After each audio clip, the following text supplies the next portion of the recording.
भक्तों, इस दिन किया गया कोई भी उपाय कभी भी निष्फल नहीं जाता, बेकार नहीं जाता, मतलब हमेशा लाभ ही लाभप्रद आन करवाता है। चलिए भक्तों, सबसे पहले हम आपको षटतिला एकादशी की थोड़ी सी जानकारी दे देते हैं।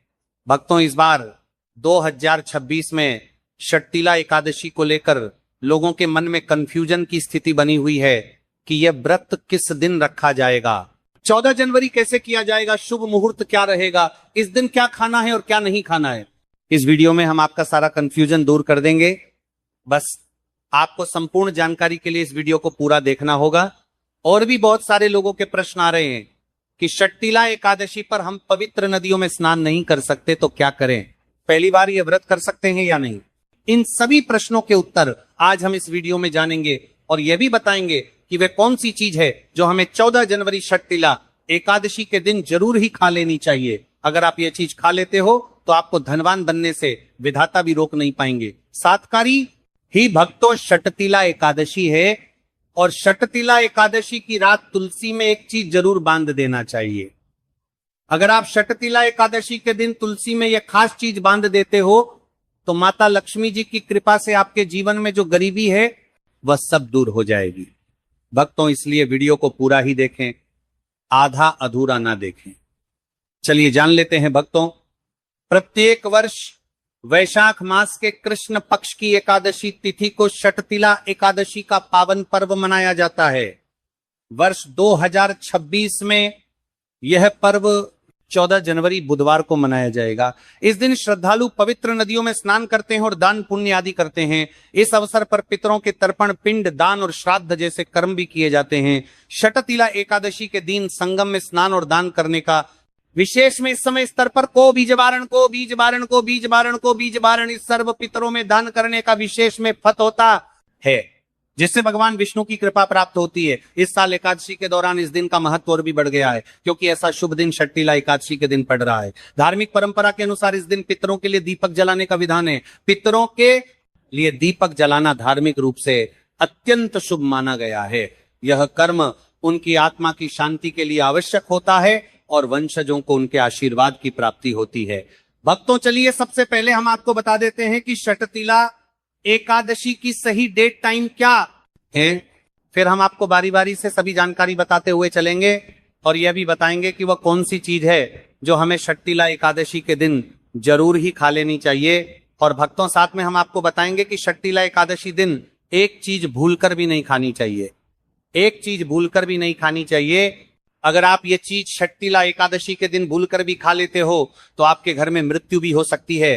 तो ऐसा गलत काम भूलकर भी मत करना और अनर्थ होने से पहले वीडियो को आप पूरा जरूर देखकर जाना। बहुत ही खास और ज्ञानवर्धक वीडियो है। तो चलिए भक्तों, जानते हैं षटतिला एकादशी की सही डेट, टाइम और शुभ मुहूर्त के बारे में।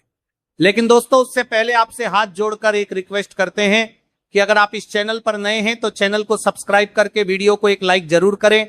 साथ ही आप अपनी राशि को कमेंट के लिए क्वेश्चन करते हैं तो साथ ही आप अपनी राशि को कमेंट के लिए क्वेश्चन करते हैं बॉक्स में जरूर डाल दें, क्योंकि हम राशि से जुड़ा भाग्य भी बताते हैं और भाग्य में चल रही परेशानियों को तत्काल दूर करने के लिए आसान से आसान उपाय भी बताते हैं।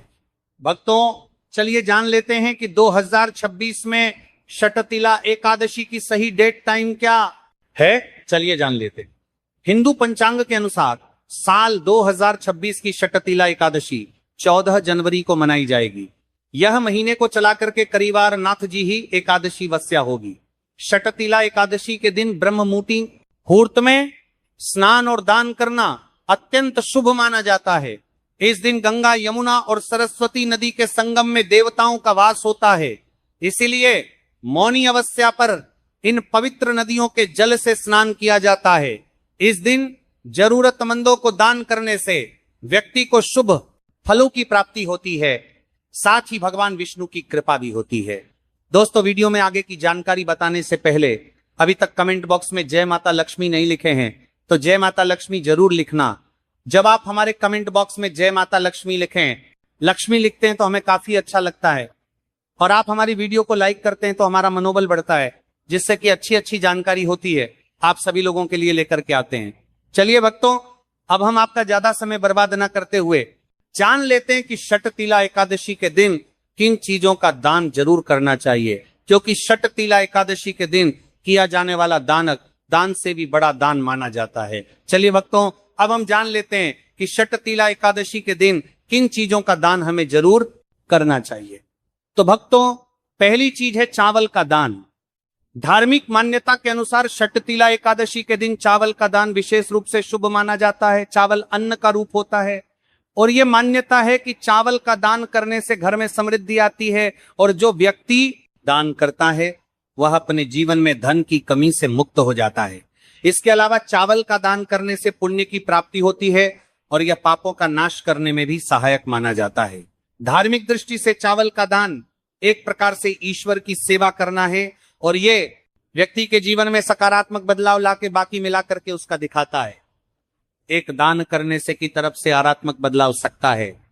चावल का दान विशेष रूप से उन लोगों को करना चाहिए जो अन्न की कमी महसूस करते हैं। भक्तों, दूसरी चीज है सफेद तिल का दान।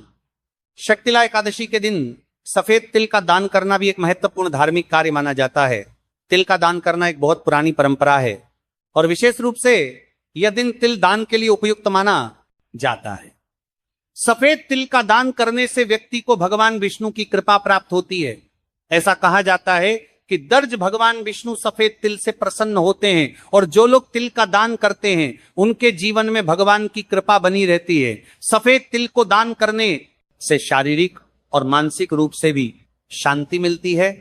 साथ ही यह पापों के नाश और पुण्य की प्राप्ति में सहायक होता है। तिल के दान से विशेष रूप से जीवन में सुख, शांति, समृद्धि और आंतरिक संतोष की भावना उत्पन्न होती है। इसके अलावा तिल का दान किसी अन्य व्यक्ति को भी स्वास्थ्य, लाभ और समृद्धि की दिशा में मदद करता है।